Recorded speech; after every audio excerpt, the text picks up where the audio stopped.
350년간 중세 도시들의 역사가 보존되어 있으면서 독일에서 가장 유명한 관광 코스 중 하나인 로벤틱 가도는 마인강에서 알프스 산맥까지 비옥한 독일의 모습을 한눈에 볼 수 있는 최적의 관광 코스입니다. 프랑크푸르트부터 피센까지 이어지며 매년 4월 초부터 10월 중순까지 공식 관광 청증을 통해 코치버스, 좌석버스를 예약할 수 있습니다.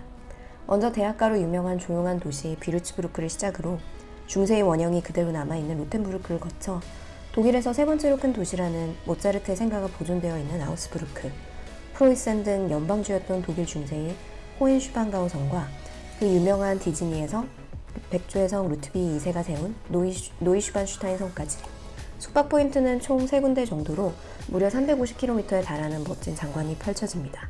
매일매일 스케줄표에 따라 좌석버스를 타야 하기 때문에 스케줄표에 유의하셔야 합니다. 코치버스를 타고 첫 번째 마을인 로텐부르크로 가기 위해 몸을 실었습니다. 약간 날씨가 좋지 않아 좀 우중충했네요. 하지만 설레이는 기대감 때문인지 마음만은 들떠 있었답니다.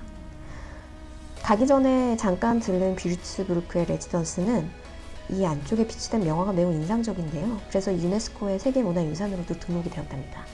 하지만 지나가기 전에 한두 시간 정차한 것이라 아쉽게도 세세하게 보지는 못했습니다. 이곳은 바트 메르겐하인입니다. 이곳에서부터 본격적으로 중세 도시의 정취들을 느낄 수가 있는데요. 특히 바이케르하인 궁전은 엄청난 정원의 스케일과 함께 아름다운 르네상스 양식으로 압도적인 모습을 자랑했습니다. 베르사유풍의 양식의 외관은 르네상스의 모습을 차용하고 있고 내부는 바로크와 로코코 양식이 혼합되어 있다고 합니다. 이곳은 1800년대 독일 연방의 최상급 귀족 가문인 호헨로의 백작가의 휴양지였다고 하네요. 마침내 중세의 보석이라고 불리우는 로텐부르크에 도착했습니다. 이 도시는 인구가 1만 정도밖에 안 되는데 마을의 중심인 마르크트 광장에서 시작해 사실 전체 마을을 둘러보는 데는 3시간도 걸리지 않습니다.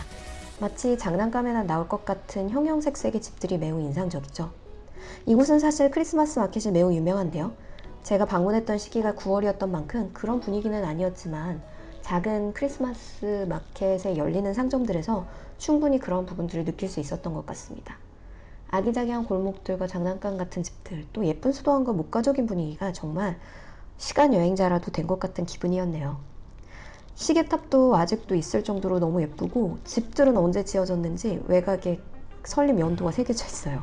저는 이곳에서 정통 중세식 저녁도 한번 맛보았답니다. 또 전통 의상을 입은 사람들도 간혹 볼 수 있어요. 자, 이제 또 이동을 합니다.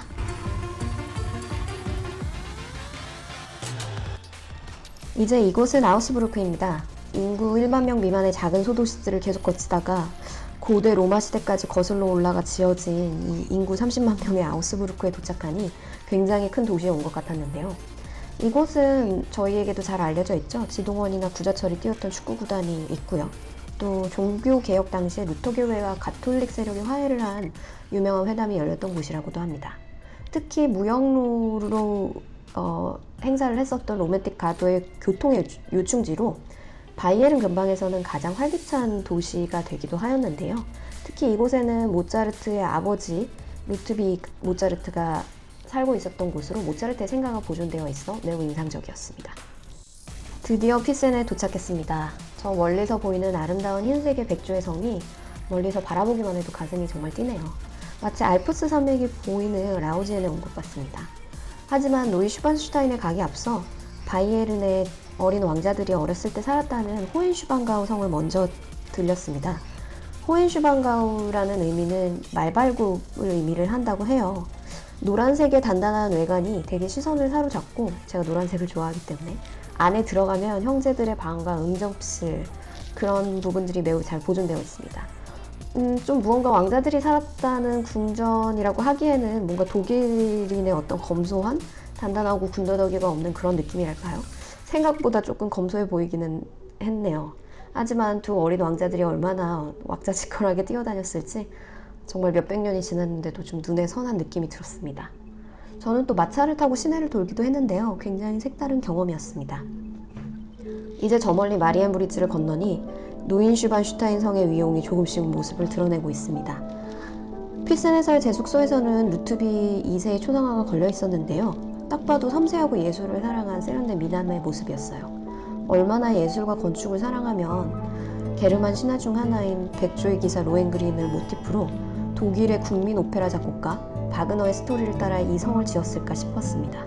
비록 이런 성들을 만드느라 국고를 탕진하고 나중엔 가신들에 의해 미치광이로 몰려 호수에서 좀 타살 같은 자살을 당하게 되는 비극적 운명을 맞이했지만 아름다운 노인슈바인슈타인 성을 남긴 그의 열정 하나만은 휘젠의 모든 주민들이 감사할 것 같다는 생각이 들었습니다.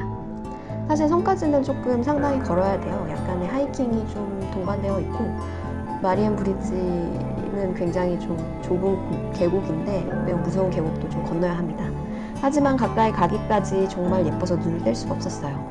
특히 내부 촬영은 할 수 없었지만 정말 동굴부터 웅장한 응접실 식탁까지 바그너의 어떤 그 장면들을 하나하나씩 벽화로 구현해낸 모습이 매우 장엄했답니다. 그리고 투어가 끝나면 비옥한 바이에른주를 내려다볼 수 있는 성곽 카페가 있는데 이곳에서 정말 서서 내려다보니 무슨 바이에른주의 분주가 된 것 같은 느낌도 들더라고요. 루트비 2세가 이곳에서 어떤 느낌을 가지고 있었을지 참 궁금해지는 모습이었습니다.